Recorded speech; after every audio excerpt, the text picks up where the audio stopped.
Hi all. ഈ ഒരു വീഡിയോയിൽ നമ്മൾ പറയുന്നത് എങ്ങനെ നമുക്ക് പ്രയോജനപ്രദമായ ഒരു സോഫ്റ്റ്വെയർ ഡെവലപ്പ് ചെയ്തെടുക്കാം എന്നുള്ളതിനെ പറ്റിയിട്ടാണ് ഇതിൽ നമ്മൾ പ്രധാനമായിട്ടും ഡിസ്കസ് ചെയ്യുന്നത്. അപ്പോൾ അതിൽ തന്നെ ധാരാളം ടൈപ്പ് സോഫ്റ്റ്വെയർ ഉണ്ട്. ഒന്ന് വെബ് ആപ്ലിക്കേഷൻ ടൈപ്പ് ഉണ്ട്, രണ്ട് സ്റ്റാൻഡ് ലോൺ ആപ്ലിക്കേഷൻ അഥവാ ഡെസ്ക്ടോപ്പ് ആപ്ലിക്കേഷൻ എന്ന് പറയുന്ന ഒരു ടൈപ്പ് ഉണ്ട്, മൂന്നാമതായിട്ട് വരുന്നത് മൊബൈൽ ആപ്ലിക്കേഷനുണ്ട്. അപ്പോൾ അങ്ങനെ എംബഡഡ് സോഫ്റ്റ്വെയർ, അങ്ങനെ പല കാറ്റഗറീസ് ഉണ്ട്. അപ്പോൾ ഇതിൽ തന്നെ നമ്മൾ നോക്കുന്നത് വെബ് ആപ്ലിക്കേഷൻ എന്ന് പറയുന്ന ഒരു കാറ്റഗറിയിലുള്ള സോഫ്റ്റ്വെയർ അതെങ്ങനെ ഡെവലപ്പ് ചെയ്തെടുക്കാം എന്നുള്ളതാണ് നമ്മൾ പറയുന്നത്. ഇവിടെ ഒരു എക്സാമ്പിൾ തന്നിട്ടുണ്ട്. ഇതാണ് ഈ ഒരു രീതിയിലുള്ള ഒരു സോഫ്റ്റ്വെയറാണ് ഡെവലപ്പ് ചെയ്തെടുക്കാൻ പോകുന്നത്. അപ്പോൾ അതിൻ്റെ ഫ്രണ്ട് എൻഡ് വ്യൂ ആണ് കാണുന്നത്, യൂസർ ഇൻ്റർഫേസ് എന്ന് പറയാം. അപ്പോൾ ഇതിന് പ്രധാനമായിട്ടും 1 2 3 4 5 5 മൊഡ്യൂൾസാണ് വരുന്നത്. ഓക്കെ, ഇതിന് പ്രധാനമായിട്ടും 5 മൊഡ്യൂൾസാണ് വരുന്നത്. ഇതിൽ തന്നെ ഓരോ മൊഡ്യൂൾസും എങ്ങനെ നമുക്ക് ഡെവലപ്പ് ചെയ്യാം, അതിനെന്തൊക്കെ കോഡാണ് ആവശ്യമായിട്ട് വരുന്നത്, അതിനെന്തൊക്കെ ടെക്നോളജി നമുക്ക് യൂസ് ചെയ്യാം തുടങ്ങിയിട്ടുള്ള കാര്യങ്ങൾ ഇതിനെ തുടർന്ന് വരുന്ന വീഡിയോസിൽ വിശദമായിട്ട് തന്നെ നമ്മൾ ഡിസ്കസ് പറയുന്നതായിരിക്കും. ഫസ്റ്റ് നമുക്കിതിൻ്റെ പ്രവർത്തനം ഒന്ന് നോക്കാം. നമുക്കിനി ഇതിൻ്റെ വർക്കിംഗ് എങ്ങനെയാണെന്നുള്ളത് നോക്കാം. ഇവിടെ 5 ഭാഗങ്ങളുണ്ടെന്ന് തുടക്കത്തിലേ പറഞ്ഞു. 1 2 3 4 5. ഇവിടെ ഫസ്റ്റ് പാർട്ടിൽ ഡ്രോപ്പ് ഡൗണിൽ ഞാനങ്ങ് ക്ലിക്ക് ചെയ്യുകയാണ്. അപ്പോൾ ഇതിൽ നിന്ന് നമുക്ക് 1 2 3 4 ഐറ്റംസ് ഡ്രോപ്പ് ഡൗണിൽ വന്നു. ഓക്കെ, അപ്പോൾ നമ്മൾ വിചാരിക്കേണ്ടത് ഇങ്ങനെയാണ്. ഇത് നമ്മളൊരു മെർച്ചൻറ്റിന് കൊടുത്തൊരു സോഫ്റ്റ്വെയർ ആണെന്ന് വിചാരിക്കുക. ആ ഒരു മെർച്ചൻറ്റ് അയാളുടെ ഷോപ്പിൽ ഉപയോഗിക്കുകയാണ്. ഓക്കെ, അപ്പോൾ ഈ ഡ്രോപ്പ് ഡൗണിൽ നിന്ന് മെറ്റൽ സ്റ്റോൺ 1.5, അപ്പോൾ 1.5 ഇഞ്ച് മെറ്റൽ സ്റ്റോൺ എന്നാണ് ഉദ്ദേശിക്കുന്നത്. ഓക്കെ, അപ്പോൾ അതിലങ്ങ് ക്ലിക്ക് ചെയ്യുന്നു. അപ്പോൾ ആ യൂണിറ്റ് ക്വാണ്ടിറ്റി കാണിച്ചു തന്നു 150. അപ്പോൾ ഇതിന് നമ്മൾ മനസ്സിലാക്കേണ്ടത് 150 അടി, അതായത് 150 ഫീറ്റ്, 150 ഫീറ്റ് എന്ന് പറയാം. അപ്പോൾ അതിൻ്റെ പ്രൈസ് 9700 രൂപയാണ് കാണിച്ചിരിക്കുന്നത്.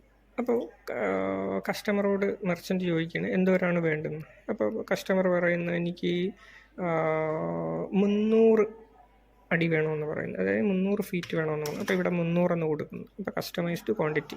ഇവിടെ കസ്റ്റമൈസ്ഡ് പ്രൈസ് കൊടുക്കേണ്ട കാര്യമില്ല, അത് നമുക്ക് ഓട്ടോമാറ്റിക് കിട്ടും. ഓക്കെ, ഇവിടെ ഞാൻ ആഡ് കൊടുക്കുകയാണ്. ആഡ് കൊടുക്കുമ്പോഴത്തേനും ഇവിടെയുള്ള ടേബിളിൽ, ഇതൊരു ഡൈനാമിക് ആയിട്ടുള്ള ടേബിളാണ്. നമ്മളിവിടെ ക്ലിക്ക് ചെയ്യുന്ന സമയത്താണ് ഈ ഒരു ടേബിൾ പോപ്പുലേറ്റ് ചെയ്യുന്നത്. അപ്പോൾ ഇവിടെ എഴുതി കാണിച്ച് metal stone 1.5 inch metal stone, അത് ക്വാണ്ടിറ്റി 300 ആണ്. 300 എന്ന് പറഞ്ഞാൽ 300 ഫീറ്റ് എന്നാണ് ഉദ്ദേശിക്കുന്നത്. ഇപ്പോൾ ഒരു ചെറിയ മിനി ലോറിയുടെയൊക്കെ ഒരു പെട്ടിയിൽ കൊള്ളുന്ന അളവെന്ന് പറഞ്ഞാൽ 150 ഫീറ്റാണ്. ഓക്കെ, 150 അടി. അപ്പോൾ അതൊരു ടിപ്പറാണെന്നുണ്ടെങ്കിൽ അത് 200 ഫീറ്റ് ആയിരിക്കും. ഓക്കെ, ഇതിപ്പോൾ നമ്മൾ 300 ഫീറ്റാണ് എടുത്തിട്ടുള്ളത്.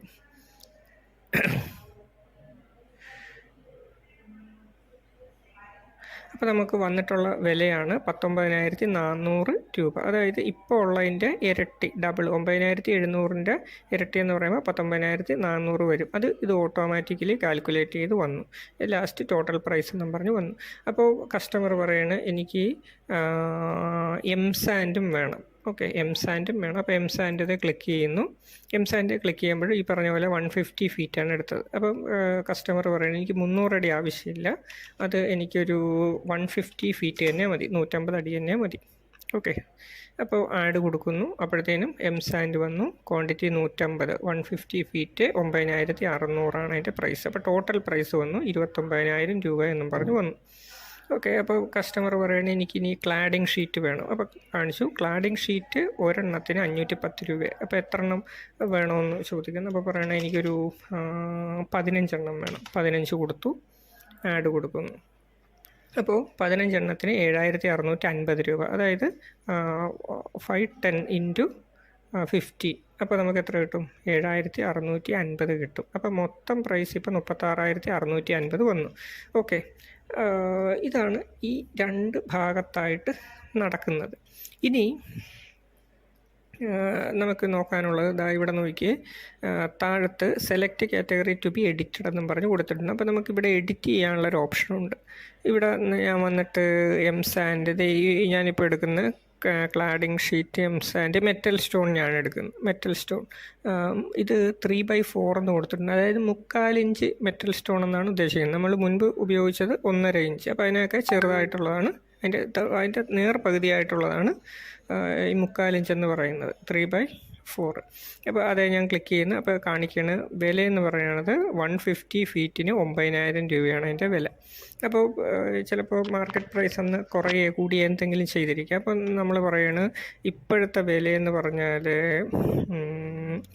9,000 രൂപയിൽ നിന്ന് 9,100 രൂപയായി. അപ്പോൾ നമ്മളിവിടെ കൊടുത്തിട്ട് സേവ് ചേഞ്ചസ് അങ്ങ് കൊടുക്കുകയാണ്.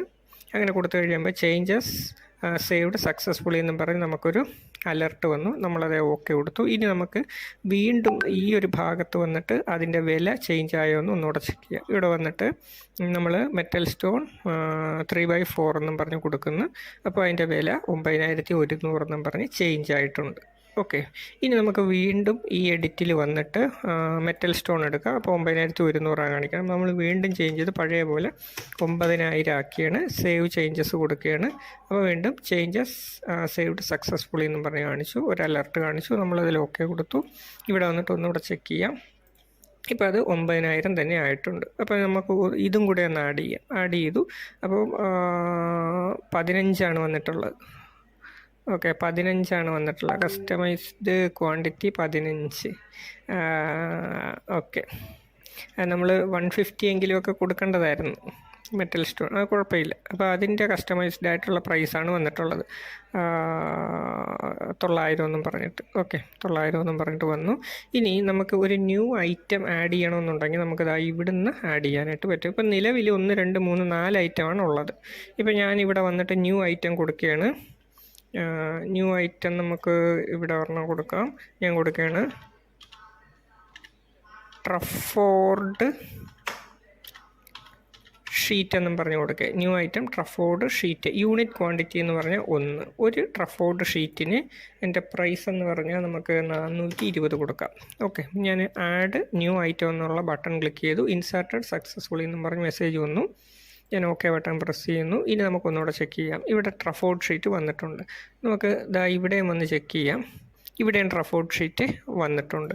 അപ്പോൾ ഇവിടെ ട്രഫോർഡ് ഷീറ്റ് നമ്മൾ എടുത്തു കഴിഞ്ഞാൽ 420 എന്നുള്ള വിലയും കാണിക്കുന്നുണ്ട്. ഓക്കെ, നമുക്ക് വേണമെന്നുണ്ടെങ്കിൽ ആഡ് ചെയ്ത് കൊടുക്കാം. ട്രഫോർഡ് ഷീറ്റ് എനിക്കൊരു 6 വേണമെന്നിരിക്കട്ടെ. 6 പറഞ്ഞ് കൊടുത്തു. ഞാൻ ആഡ് കൊടുത്തു. ട്രഫോർഡ് ഷീറ്റ് വന്നു. ഇപ്പോൾ എത്ര രൂപയായി? 40,070 രൂപയായി മൊത്തം. ഓക്കെ, 40,070 രൂപയായി. ഇനി ഞാൻ ഒരൈറ്റം ആഡ് ചെയ്തു. ഇനി ഒരൈറ്റം കൂടി ആഡ് ചെയ്യാം. അപ്പോൾ അതിന് വേണ്ടിയിട്ട് ഐറ്റം ഇപ്പോൾ എടുക്കാം. എന്താണ്, പുതിയൊരു ഐറ്റവും കൂടി ആഡ് ചെയ്യാനായിട്ട് പുതിയൊരു ഐറ്റം ഒരു കാര്യം ചെയ്യാം. നെയിൽ പുതിയൊരു ഐറ്റം